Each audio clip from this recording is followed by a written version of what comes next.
Pemirsa, terima kasih Anda masih bersama kami di Halo Indonesia. Kita akan melanjutkan diskusi kita masih seputar seperti apa efektivitas PTM 100% di masa pandemi. Kita kembali ke Pak Indra dan Pak Satriwan.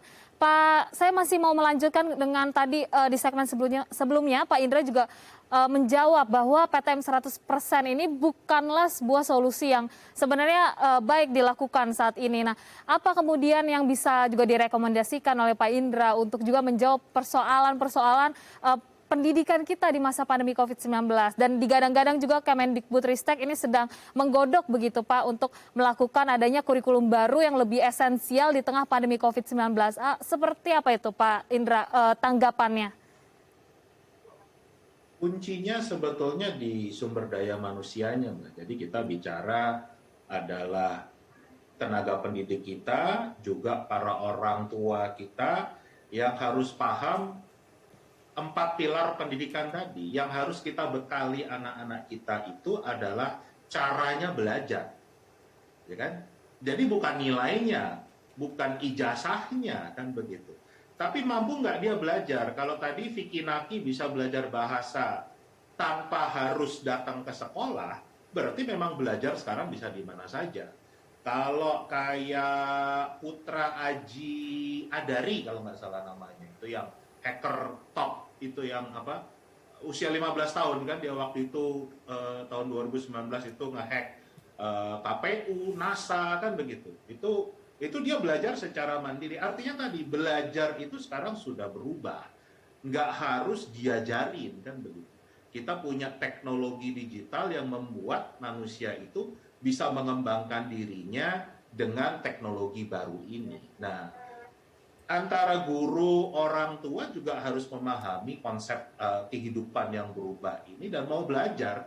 Ingar sosung tulodonya tuh di situ, menunjukkan ke anak-anak kita, memberikan contoh kalau kita bisa belajar. Balik kalau kita bicara konsepnya Ki Hajar Dewantoro sendiri kan mengatakan ekosistem pendidikan yang ideal itu kan terdiri dari 3 sentra. Rumah sebagai sentra pendidikan, sekolah sebagai sentra pendidikan, masyarakat sebagai sentra pendidikan. Nah, faktanya selama ini rumah orang Indonesia itu hampir nggak dijadikan sentra pendidikan karena mindset orang tua Indonesia itu kan yang namanya pendidikan itu outsourcing. Serahkan ke sekolah, ya kan? Pulang sekolah serahkan ke bimbel, serahkan ke guru les. Nah, jadi rumah itu cuma jadi tempat indekos saja. Padahal harusnya rumah itu menjadi sentra pendidikan. Masyarakat juga menjadi sentra pendidikan. Kalau sekarang tadi kan, kehidupan di masyarakat isinya bimbel. Jadi yang dibahas tadi masalah ujian, masalah ulangan, nilai, kan begitu. Nilai dalam arti angka, ya kan. Padahal harus bicara tentang belajar hidup bersama. Itu, Mbak. Oke, baik. Untuk meningkatkan kualitas tadi ya, konsep belajar yang sesungguhnya ini yang benar-benar harus menjadi fokus begitu dari pemerintah juga dan para pemimpin kebijakan begitu. Nah, kalau saya ke Pak Satriawan, kita melihat masih ada ancaman COVID-19, apalagi juga ada Omikron begitu, varian baru yang ini mengancam. Bagaimana kemudian menciptakan sekolah sebagai sebuah rumah bagi anak-anak, tidak hanya belajar tapi aman dan juga tetap sehat. Nah, apa saja rekomendasi dari P2G sendiri terkait juga dengan PTM 100% ini, Pak? Ya, ada beberapa rekomendasi terkait PTM 100%. Yang pertama sebenarnya P2G berharap PTM 100% itu bertahap ya. Jadi 50% dulu gitu kan, kategorisasinya ada ya. Event itu kategorinya yang level 1 atau yang A gitu, mestinya bertahap. Jadi jangan langsung 100%. Misalnya 50%, setelah itu dievaluasi, jika taat prokes, tidak ada penyimpangan gitu ya, lanjut ke 75 dan lanjut ke 100% gitu. Nah, kemudian yang kedua, kami tetap mendesak untuk vaksinasi usia SD itu ya 6-11 tahun itu dipercepat. Karena ini angkanya masih sangat rendah ya dibanding vaksinasi guru dan anak usia 12-17 tahun yang sudah di atas 80%.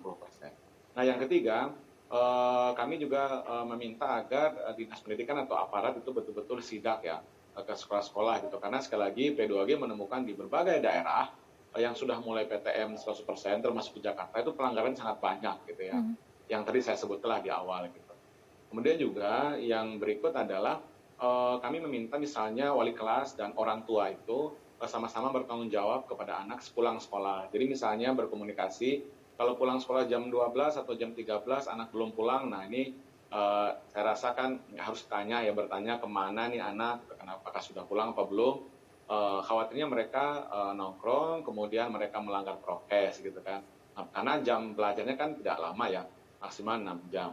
Nah, kemudian juga yang penting di jam-jam krusial pulang sekolah itu aparat seperti Satpol PP, Satgas gitu yang meningkatkan pengawasan ya di angkutan umum gitu ya atau di jalanan terhadap anak-anak yang pakai seragam misalnya kalau melanggar prokes, saya rasa itu langsung dipulangkan. Nah, itu di antara beberapa. Yang juga penting adalah Pemda itu melakukan swab test ya, acak ya kepada anak maupun guru ya.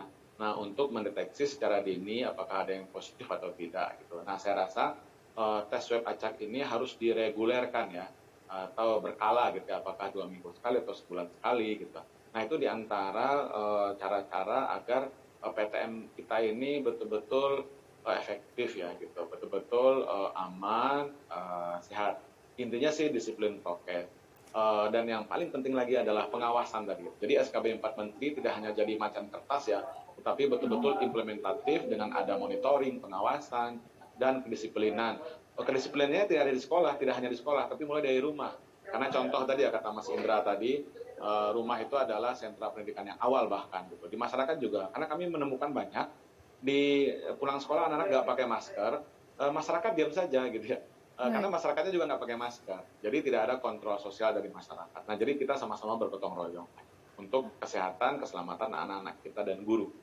Baik, yang diutamakan kesehatan, keselamatan, kemudian juga dengan berbagai upaya tadi ya, kebijakan-kebijakan, harapannya memang kualitas, kemudian juga dari pendidikan Indonesia kembali pulih dengan cepat begitu ya Bapak-Bapak. Terima kasih sudah hadir bersama kami di Halo Indonesia, Pak Satriwan dan Pak Indra Charismiaji. Selamat kembali beraktivitas. Ya pemirsa, bagi Anda penggemar tanaman hias dan tanaman rempah, jangan kemana-mana karena informasinya akan kami sajikan setelah yang satu ini.